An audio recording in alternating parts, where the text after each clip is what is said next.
소액 투자로서 월세 이렇게 받기 시작했습니다. 소액 투자로 시작을 해서 자, 월세까지 이어지고 있죠. 수십 채에 해당되는 월세 받고 있습니다. 자, 그러면 이런 질문 하시더라고요. 한 구독자분께서 자, 월세의 공실 위험성에 대한 부분 말씀 전달 부탁드린다라는 그 댓글 보고 자, 이 영상 촬영하게 됐습니다. 그 위험성, 저 역시도 마찬가지로 겪었기 때문에 디테일한 말씀 전달 드릴 수가 있어요. 실제적으로 어떤 위험이 있는지 말씀 한번 들어볼게요. 저 같은 경우는 1년 차부터 투자를 시작을 해서 지금 한 9년 차까지 수많은 월세와 가정들을 거쳤습니다. 제가 월세로 경제적 자유 달성했다라는 말씀 전달드렸죠.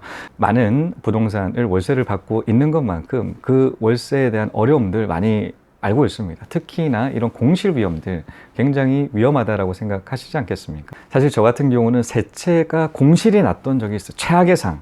사실 지금까지 최악은 세 채가 한꺼번에 공실이 났던 적이 있었습니다. 사실 그 아파트는 신규로 투자를 한 아파트였어요. 자, 그러다 보니까 세 채가 공실이 났었던 거였었죠. 그러다 보니까 이 공실 빨리 해결해야 되지 않겠습니까? 왜냐하면 대출 이자가 발생하기 때문입니다. 대출 이자만큼 손해가 계속 이어진다라는 거죠. 그 이자가 뭐 많이 크다라고 하기에는 부담스럽지 않겠습니까? 자, 다행히도 자, 그 월세가 한 3개월, 세 채 중에 세 채 공실이었는데 두 채는 빠르게 나갔긴 했어요. 자, 근데 한 채가 엄청 늦게 나가더라고요. 왜 그렇게 늦게 나갔냐면 비수기에 또 걸렸고 또 대형 아파트다 보니까 중대형이다 보니까 34평을 월세를 냈기 때문에 자, 이를 원하는 사람들 흔치 않으시더라고요. 거의 전세를 원하지 자, 월세를 원하시는 분들은 없었기 때문에 좀 길게 이제 공실이 발생했는데 결국에는 자, 그 이유 발견해서 바로 해결해가지고 바로 뺐던 적이 있습니다. 자, 그렇다면 자, 우리가 한번 가정을 해보죠. 최악의 상황, 어떤 최악의 상황이 있을까요?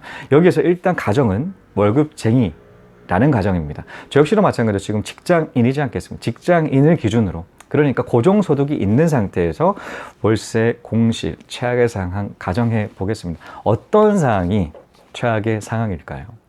자, 가지고 있는 아파트 전부 공실이 난다 라는 부분과 자, 보통 월세를 받는 그런 가정은 담보대출을 받아야 되죠. 전세자를 뺀다거나 아니면 사는 그 물건을 담보대출 실행을 해서 자, 이 월세화를 거치기 때문에 대출을 받아서 월세를 받기 때문에 자, 대출 이자 부분이 이자율이 굉장히 급등을 한다거나 아니면 대출금이 갑자기 상환을 요청을 한다. 자, 그 가정 한 3가지로 꼽을 수가 있을 것 같아요. 저는 그 가정 외에는 다른 최악의 수는 없지 않을까라는 생각 드네요. 그게 사실 저한테는 가장 큰 위험성이다라고 생각하기 때문에 한꺼번에 다 나간다.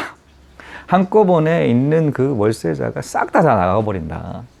아니면 이자가 굉장히 높아진다. 아니면 대출에 상환해라. 은행에서 그렇게 요구를 하는 케이스 아니고는 뭐 그렇게 어려움 없을 것 같다. 공실에 대한 어려움 없을 것 같다는 생각 드는데 자, 이 부분 하나둘씩 한번 풀어볼게요. 이 가정. 자, 첫 번째였죠. 전부 다. 자, 그럼 여기서 한번 가정을 세워봅시다. 우리 10채를 월세를 받고 있어요. 자, 제 사례를 예를 들어 10채를 받고 있다라고 가정합시다. 자, 저 같은 경우는 소형 아파트 소액으로 투자를 했기 때문에 이자가 그렇게 크지가 않습니다. 자, 한 채에 한 7에서 8만 원 정도예요. 자, 그러면 8만 원으로 가정을 해볼게요. 8만 원. 한 채당 월에 이자가 8만 원입니다. 그럼 10채면 얼마인가요? 자, 80만 원이죠. 자, 공실 다 난다고 하더라도 80만 원만큼의 이자가 발생을 합니다. 자, 80만 원만큼. 자, 그런데 그 한 채당 35만 원만큼 즉 월세를 받고 있어요. 자, 월세를 받고 있다. 자, 앞서 말씀드렸던 가정은 10채가 다 나갔을 때 80만 원이고 그런데 혹시나 두 채 정도는 월세 끼고 있다. 한 70 정도를 받고 있다. 그럼 나머지 몇 채인가요? 8채에 해당되는 이자 얼마인가요? 아까 8만 원이라고 말씀드렸죠. 한 채당 월에. 그러면 8채니까 64만 원이죠. 자, 그러면 두 채만 월세 받고 있고 8채는 공실이라고 하더라도 이득이죠. 그렇지 않겠습니까? 70만 원만큼 월세 받고 있고 이자는 월에 64만 원이기 때문에 그러면 6만 원만큼 이익이에요. 자, 딱 보이죠? 80%가 공실이 난다고 하더라도 6만 원만큼 이익이다 라는 부분을 알 수가 있습니다. 그런데 일단 100% 공실이 과연 있을까요? 자, 100%에서 또 가정이 있습니다. 한 채는 한 지역이 몰빵하는 케이스고요. 또 다른 케이스는 다 지역에 분산 투자한 케이스죠. 자, 분산 투자했던 그 케이스는 그 지역에 해당되는 그 요인들을 한꺼번에 영향을 안 받기 때문에 지역마다 경제적 상황들은 다 다르기 때문에 다 공실이 나지를 않겠죠. 그러니까 몰빵했을 때가 위험하지 분산 투자한다라면 100% 공실은 없다라는 100% 공실 있는 케이스들이 있습니다. 어떨 때 있을까요? 어떨 때 100% 공실이 나겠습니까? 한 전쟁 난다거나 아니면 그 지역에 자 핵발전소, 원자력 발전소 자 이런 방사능이 유출이 된다거나 이런 케이스가 아니고서는 그런 100%는 거의 없겠죠. 그러니까 한쪽 몰빵한다고 하더라도 그 지역적인 경기에 따라서 한 80%도 있을 것 같아요. 100% 있다고 하더라도 80만 원 만큼 이자가 발생, 그렇게 크게 부담이 없다라는 부분을 확인했고요. 자, 그리고 앞서 두 번째, 세 번째 대출 관련된 부분이었죠. 대출이 뭐 갑자기 상환을 다 요청을 한다거나 아니면 이자율이 급격하게 올라가는 추세거나. 근데 지금 같은 경우는 우리나라 굉장히 저이율이죠. 자, 기준금리 같은 경우는 자 10년 전과 지금 비교를 해본다고 하더라도 하향세입니다. 이 전 세계적인 흐름이죠. 자, 금리는 계속 떨어져요. 어느 정도 등락은 있겠지만 일단은 방향성은 하락이다라는 것이죠. 금리가 계속 막 급등을 하는 거가 아니라 앞으로 계속적으로 내려간다라는 그 부분들을 확인을 한다라면 어떨 때 급등되냐, 어떨 때 급등하는지에 대해서는 연체했을 때예요. 연체. 그러니까 대출금에 대해서 관리만 제대로 하는 사람이 있다라면, 관리만 제대로 한다라면 금리가 급등하지 않는다라는 것이죠. 자기가 대출 받았던 담보대출 급등하지 않는다라는 것이고, 긴급한 상환 역시도 마찬가지입니다. 이 대출금 연체하지 않는다라면 약정돼 있던 그 금액적인 부분 그대로 가는 거예요. 30년 보통 설정하잖아요. 30년 동안 회수 안 한다라는 겁니다. 연체만 하지 않는다라면. 연체 안 한다라면 충분하게 위험성은 또 이제 관리를 제대로 하느냐 안 하느냐에 따라서 좀 달라질 뿐이지 관리만 제대로 한다라고 하게 되면 자 대출에 대한 위험성 역시도 마찬가지로 없다라는 부분이고요. 여기서 가장 핵심 포인트들이 있습니다.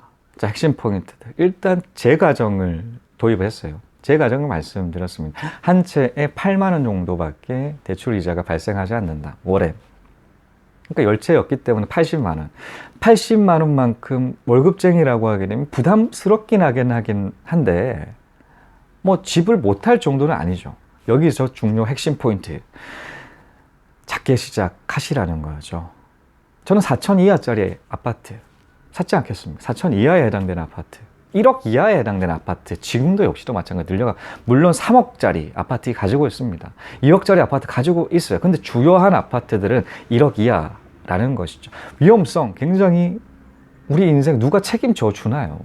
자, 우리 스스로 책임져야 됩니다. 그만큼 위험성 낮출 필요가 있는데 자, 그런 부분에 있어서도 소액 역시가 중요하다라는 것이죠. 예를 들어서 3억에 해당되는 대출금 만약에 2억 정도가 된다. 엄청 부담스럽겠죠. 3% 대출 이율을 적용을 한번 해볼까요? 600만 원. 2억에 해당되는 3% 얼마인가요? 1%가 200만 원이고 3%는 600만 원이죠. 600만 원에 12 나누기는 50만 원이 한 채가 50만 원입니다. 한 채가 50만 원. 그게 10채면 500만 원이죠. 부담스럽지 않을까요? 그 수익률 굉장히 또 낮습니다. 그렇게 좀 가격이 나가는 그 아파트들 월세 수익 굉장히 낮다라는 부분이 있겠죠. 여러 가지 위험성, 한번 제가 생각하는 가장 큰 위험성들에 대해서 한번 말씀드렸어요. 한번 이런 부분 고려를 해서 좀 작게, 처음부터 너무 크게 가려고 하시는 분들 많으신 것 같습니다. 사실 뭐 그럴 수가 있겠죠. 서울에 사시는 분이라고 하긴 주변의 아파트들이 너무나 고가다 보니까 그런 아파트 눈에 가는 게 사실인데 자, 지방으로도 살짝 조금씩 눈을 돌리려고 하는 그런 노력들이 뒷받침된다라고 하게 되면 굉장히 위험성도 낮추고 월세 수익률 높일 수 있는 그 물건들 많기 때문에 자, 이를 한번 고려해 보셨으면 좋겠습니다.